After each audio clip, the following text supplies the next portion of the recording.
سلام و درود، وقت بخیر. امید که صحتمند و سر حال باشین دوستا، هر جایی که هستین خوب و کامگار باشین. امروز با یک ویدیوی جدید در خدمتتان قرار دارم. ویدیو درباره ریکامندیشن لیتر، یعنی توصیه نامه.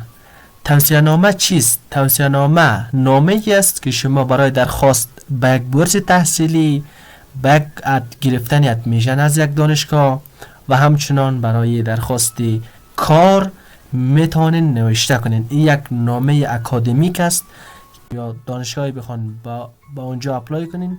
این نامه رو بسیار جدی میگیره. در قسمت اول با یک جمله آغازینی قوی شروع کنین. یعنی چی؟ با یک جمله بسیار مستحکم و قوی. جمله آغازین اعتبار شما را نشان میدهد که شما کی هستید و چرا صلاحیت دارید این شخص را توصیه کنید. دوستا، توصیه نامه ای است که متاسفانه در افغانستان زیادتری خود شاگردان نوشته میکنه و میبره پیش استاد تا مورو امضا کنه، ولی در اصل توصیه نامه ای است که باید خود استاد شاگرد را توصیه کنه. خب چطور بنویسید؟ سمت خود را ذکر کنید. کسی که توصیه نامه را نوشته میکنه اول خود یک کوتاه معرفی میکنه، مدت آشنایی با فرد، مثلا 3 سال میشه یا 4 سال یا 5 سال، من این فرد میشناسم. نوع رابطه تان را بیان کنید، مثلا چی کارهایی کرده و چگونه شما درباره این شخص میدانید. ویژگی های مهم فرد را مشخص و واضح کنید. توصیه نامه خوب روی نقاط قوت مشخص متمرکز است یا نه تعریف های عمومی. مثلا چی ویژگی های را باید ذکر کنیم؟ توانایی های علمی، سخت کوشی، رهبری، مثلا مهارت های ارتباطی، کارگروهی، خلاقیت و مسئولیت پذیری و همچنان صداقت شاگرد یا شخصی که توصیه میکنین را بیان کنین و همچنان صادقانه ولی مثبت بنویسید. دوستا، کوشش کنید که توصیه نامه را به شکل واقعی، مثلا مبالغه نکنین. توصیه نامه باید طبیعی و واقعی نوشته شود. چرا مهم است؟ افرادی که توصیه نامه میخوانند هزاران نامه را دیدن، چون اونها میدانن، زود تشخیص میدن.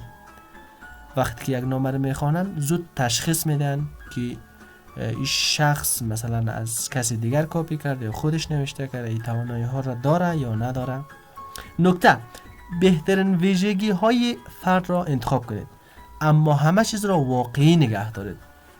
گفتم که کوشش کنید واقعی بنویسید. نشان دهید که فرد چگونه پیشرفت کرده است. این نشان میدهد که فرد سخت‌کوش است و توانایی یادگیری خوبی دارد. مهارت ها را با هدف توصیه نامه وصل کنید. مثلا وقتی توصیه نامه خود رو نوشته میکنین، مهارت ها را به گونه‌ای نوشته کنید که مطابق به توصیه نامه تان باشد. نشان دهید که چرا این فرد برای دانشگاه، کار یا بورس مناسب است. نکته: توصیه نامه باید ثابت کند که فرد برای مرحله بعدی کاملا آماده است. لحن رسمی و ساختار منظم استفاده کنید. مثلا یک توصیه نامه باید رسمی، محترمانه و خوانا باشد. مقدمه یعنی معرفی خودتان و رابطه تان با شخصی که توصیه میکنید. نقاط قوت: در کل توصیه نامه روی همین نکات متمرکز است. نقاط قوت: ویژگی، مثلا چند نمونه باید نوشته کنین. یک داستان موفقیت، یک مثال بسیار قوی و منظم. دلیل توصیه نامه، چرا مثلا توصیه نامه را نوشته میکنین، چرا مناسب است.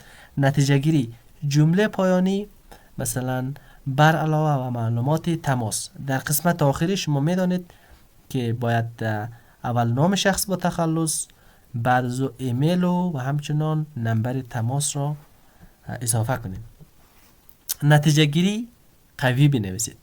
پایان نامه باید قاطع و مثبت باشد. نامه را یکسان کنید که بین 350 تا 500 کلمه در حدود 3 پاراگراف منظم تکمیل نوشته کنید و همین بسیار همین شکل رسمیشه، همین به این شکل است.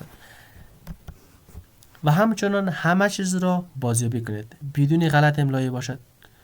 از نظر دستوری درست باشد وقتی که این توصیه نامه رو نوشته میکنین چند بار بخونین و قواعد دستوری زیادتر به زبان انگلیسی نوشته میشه. باید قواعد دستوریش باید کاملا درست باشد، ساختار منظم داشته باشد. دوستا در قسمت پایانی ویدیو قرار داریم. تشکر از این که ویدیو را با ما همراه و همچنین اگر سوالی باشد میتوانید کامنت کنید